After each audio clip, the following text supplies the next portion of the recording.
Hey everybody, welcome back to the channel. A safe space for all things preparedness. Now, obviously with the Charlie Kirk situation overshadowing everything, the video is a couple days late, but better late than never. So let's get into it. Now, we're going to try to do this with a one take, so I won't have to edit the hell out of this thing. Anyway, so basically we've started doing these comments, reading the comments of people, laptop, that kind of thing, and it's been pretty interesting so far. I've also found that people find it interesting to read the comment or hear the comments of other people's opinions, posts in the space. So without further ado, that's what we're going to do right now. So last week I did a video. I did the Butthurt Report, the last episode of the Butthurt Report, and now it is the Q&A, is what we're going to call it. World Survivalist says, he was commenting on that particular video of last week's Butthurt Report. Yes, he says that, yeah, prepping and survival definitely isn't the genre you choose if you were chasing fame on YouTube. Cat videos are still king, or you can always throw half-naked women in your thumbnails. It seems to work for plenty of channels. Me, I'll just stick to spending time in the woods. I'm a fan of your content, buddy. Keep going. Yeah, World Survivalist, I appreciate the comment.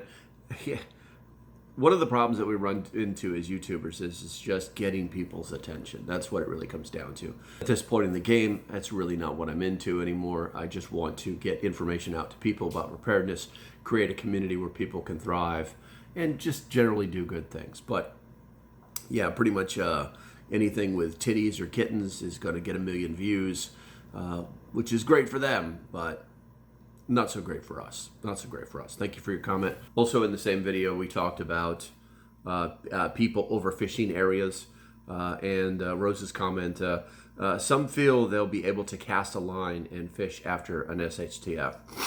This may be a problem because some areas have already ran into issues of overfishing and the local fleets have slowly died off.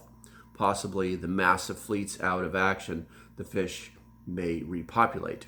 There is always flying carp that's hard to kill off. Yeah, I actually looked into this. I was not aware of the whole flying carp issue. Apparently, they're basically Asian carp, and they've get out of here, fly. They've renamed them to like groupies or something like that. But they're an invasive species.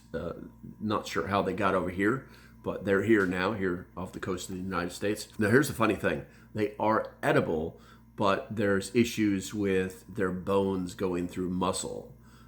So they're difficult to eat. But apparently they're tasty. So, in a survival situation, obviously you're going to eat what you have to. And if that means you're eating flying carp, then that means you're eating flying carp. It's really just that easy. All right, let's go ahead and move on to the next one. Thank you for that comment. Let's see here. It's all about this last video for right now. People need to know that watching YouTube videos is not the only thing. Need to gain practical experience, need to communicate and learn from others. Need to know your limitations and not fear asking for help. Recently heard of a report of a woman, her son, and her sister. She was living in fear and took her son and sister with her. Needless to say, they lost the race. Could not survive off the land and apparently unwilling to ask for help. I'm not sure where this comment is coming from. It was on last week's Butthurt Report. And I apologize for the nose. Like it's really early in the morning. I am just out of the shower and barely awake. But apparently some woman took her sister and her son into the woods and they never came out. So I honestly, I don't know what that's about, but it's an interesting post. Now, if you guys didn't know this, there's actually posts that are inside of YouTube in the community tab. It's pretty interesting because you can I can like send you messages and things like that, or it's kind of like Facebook, but on YouTube. It's interesting where you don't necessarily have to watch a video to be part of the community. But I do post those. I try to post at least one a day. This one was your thoughts on AI, long-term worries. Could AI eventually take things over? Where we got Consciously Awake posted, the end game is to connect every living being to the AI cloud. People need to realize they're building their own digital prison. I can see where people would think that. But I have basically three logical possibilities. And so I actually posted the opposite of that is AI wanting to destroy humans. I see the options, but I'm open to new ideas. So my three options were AI will want to integrate with humans, because it wants to be human. AI will want to destroy humans because it sees them as useless to their agenda. Or AI will be under control and serve humans safely. Right now, I think it's important for people to understand AI. You don't have to learn how to train it or code it or program it and those are all wrong words. What you have to understand is that it's currently a tool that can benefit mankind if used properly. And you should understand how it works. You should understand, for lack of better words, how it thinks. And I even know that is where... See, here's the thing about AI, guys. Everybody wants to associate AI with human emotions and feelings. AI doesn't really have fear. It just logically thinks how to survive. So understanding it will help us later on if we have to destroy it. So just got to keep that in mind. Also, the posts are always pretty neat. We got another one here on the AI. I feel some people will become too dependent on it and not utilize their own thoughts and skills. There are many functions where AI will definitely take over, and many will lose their jobs too. The main field that I am doubtful of the complete takeover of medicine. It's true, robots are doing med deliveries in hospital, but are presently filled by a tech. We do use robots in surgery, but are controlled by a surgeon manipulating the arm and are still in active surgical staff in the field. There have been instances where a system will see a problem, but the human touch can see beyond that. Yes. It's gone beyond telemedicine. But the reality is that AI is already starting to be used in the medical field, and it is outperforming many doctors. You can literally, specifically with the girlfriend's cancer, we get reports all the time. Everything from CT scans to everything. Lab results. And we can literally take those and just copy and paste them into an AI chatbot or something like ChatGPT or Grok or something like that. And it will literally dumb it down for us and tell us the things to worry about, things not to worry about. It'll also give us questions to ask the doctor.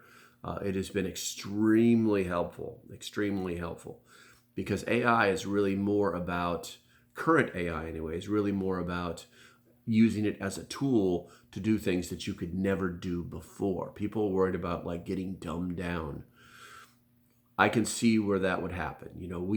Our phones have dumbed us down. How many people remember their phone number from when they were kids? You had to memorize that so you could call home in case of emergencies, or just to ask if you could do a sleepover, or stay out past the street lights coming on. But we had to memorize all of our friends' phone numbers. It was common, and it wasn't like, oh, I've got to memorize it because I don't have a phone that does everything for me.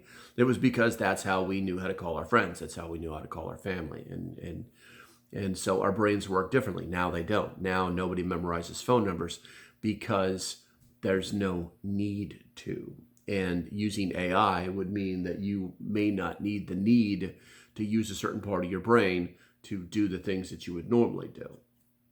And that's what people are worried about. They're concerned that they're going to lose their cognitive capabilities because it just becomes too easy to not use them anymore. So I can see that. I can completely understand that. But in the medical field, the AI is doing some pretty amazing stuff. I want to say they're probably curing some disease or coming up with some kind of treatment that we never thought of before. So, and then there's always the big pharma that we hate so much, that they're probably using AI to develop, pharmaceuticals that could do some good. But obviously the side effects are 17 million things, and that includes pooping yourself to death. Okay, let's see here. I made another video. Will you trust or turn away during the shtf? And this video was about trying to figure out who would stay during shtf situation. If somebody came to your door, in this scenario, it was actually it was made by Prepping with Sarge. He does these from time to time. And this was an old woman and a child showed up. What do you do? And my answer was to get all the information, the 5 W's basically. This content, this person typed, these points are also used by reporters when trying to pull details together for any article and writing. Okay. Let's go ahead and scroll up here to something a little bit larger, obviously. And Prepping with Sarge thanked me for making that video, reposting to his community. Good stuff. Okay, let's see here. I'm sorry if I'm a little blah, but like I said, it's very, very early in the morning here on the Eastern Shore of Virginia. Got a sip of a little coffee here.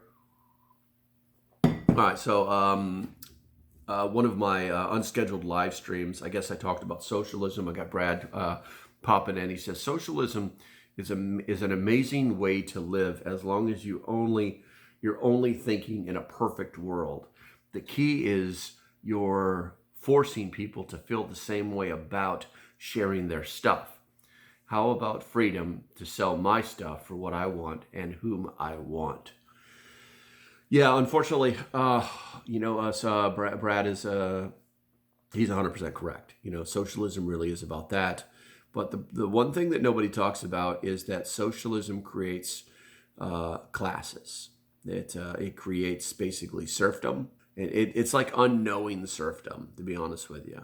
But it creates 2 classes. You've got to have the elites that make decisions for the better good, for the greater good. And then you have the people who just share all their stuff. And at a point, it's not sharing. It's more about the equal divvying up of assets. And at some point, it's all about breadlines, because every time we do one of these greater good ideas, for lack of better words, government, for governing, for society, it always fails because at some point there's a group of people that are having fresh baked bread every day, and then there's a group of people who are standing in bread lines every day. And that's why socialism doesn't work. The government controls everything. An elite class is formed who have benefits, that the things that they need. It's right up there with, you got these climate activists that fly around in, private jets, creating giant carbon footprints. And then when they land, they talk about how the carbon, we need to minimize our carbon footprint. You had the, what is it, the little Austrian girl, I think she's Austrian, Greta, I think her name's Greta. Somebody put in the chat, let me know. She's sailing, she doesn't take planes, she sails on solar powered ships and, stuff like that. And hey, that's great. That's great. If that's the way you want to live, party on. If you want to be a perpetual child, then do that. But the truth is that nothing here in this world is completely natural. There's no way around it. We're going to use some kind of, petroleum to fuel our vehicles. I think at best, it's like the whole EV thing versus gasoline vehicles. At best is hybrids, is the use of hybrids. gas electric. Unbelievable technology. It works very, very well. Yeah, you don't ever have to charge the car. If you didn't know that about hybrid vehicles, the gas electric vehicles, you never have to charge the car. You never plug it into anything. Every time while the wheels are spinning, it's making its own electricity. They're pretty unique vehicles. All right, so with that said, socialism bad. Okay. So Bradley nailed it. Let's see if we can find another comment here, because I'm literally just scrolling up through the comments from the newest to the oldest. The very last comment is going to be probably the best one. That's right. I'm going to save it for last because it literally just came in yesterday, and I'm going oldest to newest. So I made a video called "Nuclear Fallout Survival Stories Unfold," and it was about the days. A movie called "The Days Ahead." It's unbelievable. Well, I won't say it's unbelievable. It's obviously, it's B movie. It's a B rated. It's a B movie. You know what I'm saying? It's some work was put into it, but overall, for a prepper movie, it was very good. It was broken into 3 segments. It was stranded, prepared, and post. One was a bunker scenario. The other was people, a father who had prepared for this nuclear incident happening there in the UK. And the other was people that were just stranded who hadn't prepared at all. But it was very interesting to see those 3 different perspectives. Now, one of the people commented, says, the big problem with these types of scenarios is you may be prepared, but it's only so much you can carry with you and everything else is at home. Or how much and how long do you share till it's all gone? If truly an atomic attack, how many Geiger counters do you have?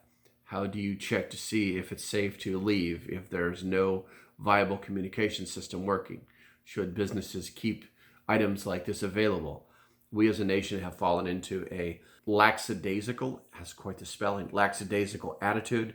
What has happened to all the civil defense shelters? Common sense would be to have kept them active because could be used in case of severe weather, storms. But we as a nation on a whole have lost our ability to utilize common sense. We are looking to others to make decisions for us. Yeah, unfortunately, this is kind of true. In your older towns, those shelters are still physically there, but they're normally boarded up, or they're full of something, or they're just not in use anymore. Generally speaking, the shelters were just the basements of foundation-based buildings, normally a brick building, normally an old post office, something to that effect. They were not like the modern shelters that we see today, but they still existed. I hate to say it, but it really just all came down to maintaining them. It costs money to maintain them. Where does the money come from? These small towns, the federal government was spending money in these small towns to make sure that the shelters stayed open and full of food and water and ready to use 24/7. But you're right, our lives changed. After the Cold War, not so much. There's a post office in a town that's near here that still has one of those shelters that it's not being used anymore. And I know it's there because there's still the brick that the Fallout shelter sign was screwed into. The sign is gone, but there's still a square there from where the sign used to be. I've asked about it a few times. Nobody really wants to comment about it because I'm pretty sure that it's just like not even usable anymore. But there are a couple other buildings in this area that were considered fallout shelters, and you can actually find fallout shelter maps online. There's actually a website, I believe, that shows you where some of them still are. It's kind of like this guy just kind of went around and found them. But they only do this locally, like in major cities. So I don't think you're going to find this, that, and the other thing. I would check if you've got a post office that's been there forever, or maybe a bank, like old school banks, still got bars on the windows, that kind of thing. You might be able to find a fallout shelter there. But You're right. People don't think about it anymore. And the very last comment for this video, you'll see their mindset. You'll see their mindset, and it's not healthy. It's not healthy. So, moving on. I did a bunch of shorts this week. I owe you guys a buttload more shorts. This one was Urban Preppers Space, Water, and Energy Challenges. And Josh says, water veil keys for urban water access, assuming water is still safe. A lot of people don't think about it, but if we were ever in a situation where, I hate to say this, but like an EMP, the water would only stay safe for a certain period of time. And the reason is because the pump that pushes water up into the holding tank, which is the big ball at the top of those towers you see, and then all of that is actually gravity fed from there. If that water runs out, then it's over, and any water just sitting in the pipes is probably eventually going to not be any good. It's not a matter of like all-out contamination, but there is water just should not be sitting. And think of water sitting in the pipes that it's moving through. While it's moving, it's the same rule that would apply to like a stream. You know, is it clear? Is it moving? There's a general chance that it's semi-drinkable. Obviously, you boil it, this, that, and that, the other thing. But what Josh is saying is that simply because you have a Silcock key and you can get water out of a spigot during an SHCF situation, that doesn't mean that the water is still good or safe to drink. It doesn't mean that the water is safe to drink. All right, let's go ahead and scroll up here and find something else. I did a live stream with doing the Prepper Hangout live with Gorilla Tactical. Great guy. Had a good time talking to him. We've got a guy from Great Britain this next Wednesday. So, but somebody posted suggested replay, promote from YouTube, and even though was there for the live, still good info. Definitely had an odd end to the show. GT was having issues, then boom, you were drop off. Better luck next time. Okay, so what she's talking about is the end of that live stream it ended abruptly. YouTube was having issues that day, but it ended abruptly. Now, it did not end abruptly because of YouTube or because of Gorilla Tactical or because of me, because my internet died. It just cracked. Poof, I'm done. It just everything turned off. So reached back out to him, said, hey man, we got to do this again. He's like, yeah, sure, I definitely want to do that. But yeah, when your internet dies, your internet dies. Not much you can do about it. All right, let's go ahead and scroll on here. I recently made a video about my 2025 get home bag. I've changed from a bug out bag to a get home bag because my scenario changed and there's no reason to have a 60-pound pack anymore. So we've got Creative Redundancy. Thank you for the comment. It says, hello LP, even heard the beep. I don't know what that means. I like the padding with air channels on this pack. I agree, start with water because having a source to take time and energy away from going. Okay, notice the cordage on the tie out points. Okay, so addressing those key points there. Padding on the back of that pack, yes, the MHA or Amen, people are calling it because of the way their logo looks. Pack has some pretty freaking awesome back padding, as well as the way it's ventilated. Pretty sweet stuff. I recommend you guys taking a look at their brandage. The other thing was starting with water. In all of my packs, I carry water. People are always like, well, you need to do a dry weight. No, we're not hiking. Nobody cares about that. We're talking about being prepared. And if you think that you're prepared because you put water filtration, and maybe some liquid IV in your pack, you're not prepared. You should step off with water. In the infantry, if we have to do a force march, you think that we step off with no water, and then, by the way, the water pool's waiting 3.5 miles down the road. Is that the way you think it is? No, we start off with water. because we need water. You need to stay hydrated during your trek back to the house. And so starting with water is a smart thing. In fact, maybe have extra water, more than what you would want to carry so that you could plus up before you step off, Maybe drink like a canteen of water before you step off. Because if God knows if you have to walk, maybe just start. Maybe just start in the hydration process, because that would be smart. Also, Creative Redundancy noticed the cordage on the tie-out points. Yeah, because I actually use my gear. Now, I haven't used it in a while, but yeah, I actually use my gear. I have tie-out points already on my poncho so that I don't have to play survival this and survival that. It's already there. I just throw it out there and then I hook things to it and blah, blah, blah, we're done. You know what I'm saying? Shelters up, man. Shelters up. Okay. So good comment, Creative Redundancy. Good situational awareness.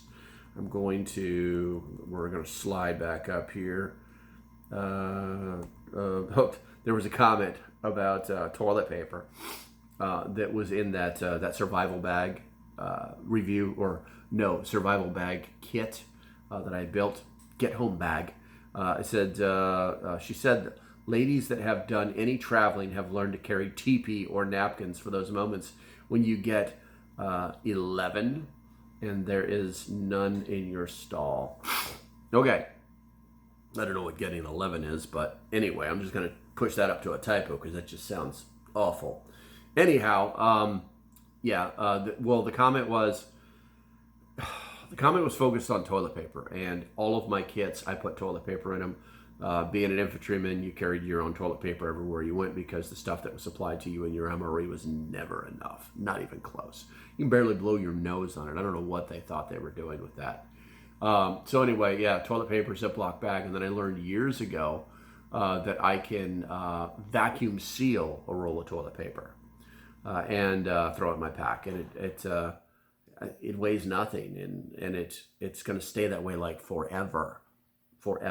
So I just take that and then I throw a Ziploc bag in there for after I crack that seal and have to use that toilet paper, it works out pretty damn good, and it's very, very compact. It's very small. All right, let's see. We're gonna roll up here. All right, so last comment. This came from Fitzdog type posts, and this was for the short that I did at Urban Preppers, Space, Water, and Energy Challenges. These people have no clue. They think living in a trailer buried... I got to click the more button before we go further.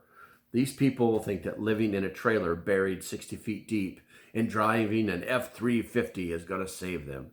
Planting seeds in radioactive soil, watered by radioactive rain, gives you radioactive corn. And there's nothing your F-350 can do to change that. You're going to die bleeding out your ass like anyone else that isn't vaporized first. It's just going to get you 2 or 3 months later.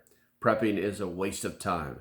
Don't get me wrong. I love the survival instinct, but there's too much science that shows survival for 1 year is just about impossible anywhere on Earth. Anywhere. So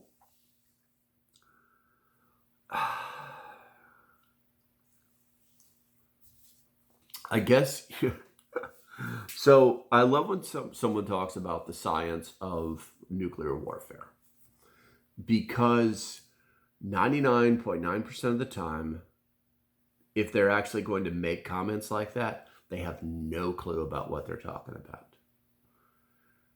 You could literally detonate a nuclear weapon over New York City, and if the prevailing winds were enough, yes, the city would be destroyed. But if the prevailing winds were strong enough, and when I say strong enough, just normal winds, okay, at all levels, to blow the radiation out to sea, you could literally have no effect whatsoever 50, 60 miles inland. None whatsoever. So being prepared is something, and it's pretty clear that because of the beard and because of the possible dialect that I'm speaking, you know what I'm saying? The southern twang in my voice a little bit, kind of something. You guys figured out that somehow I drive an F-350 because that's what all the rednecks want. I'm gonna drive an F-350 and burn my trailer 60 feet underground. I'm gonna survive. This is a foolish statement, Fitz. It's foolish. There's no science to what you're saying. All of the science. Fitz, I hate to say it, but you sound like one of those people that believed in the science. Yeah, I said it. Posting an argument. It honestly, Fitz, this isn't even worth my time. But I wanted to make sure that you knew. So if you are watching this video, now you know. By the way, that was one of my MOSs in the Marine Corps, so you probably don't want to argue this point too harshly. Not a good hill for you to try and die on. All right, Broseph, I think that's going to be about it, guys. It's been about 30 minutes. I'm going to get in my F-350. I'm going to go to my trailer that's buried 60 feet underground. And as usual, stay safe. Have a great day. I'll see you when I see you. And there's going to be something's going to pop up. I think they're going to pop up over here. Okay, guys? Watch those videos. They're good videos. Hit that thumbs up button. Bye-bye.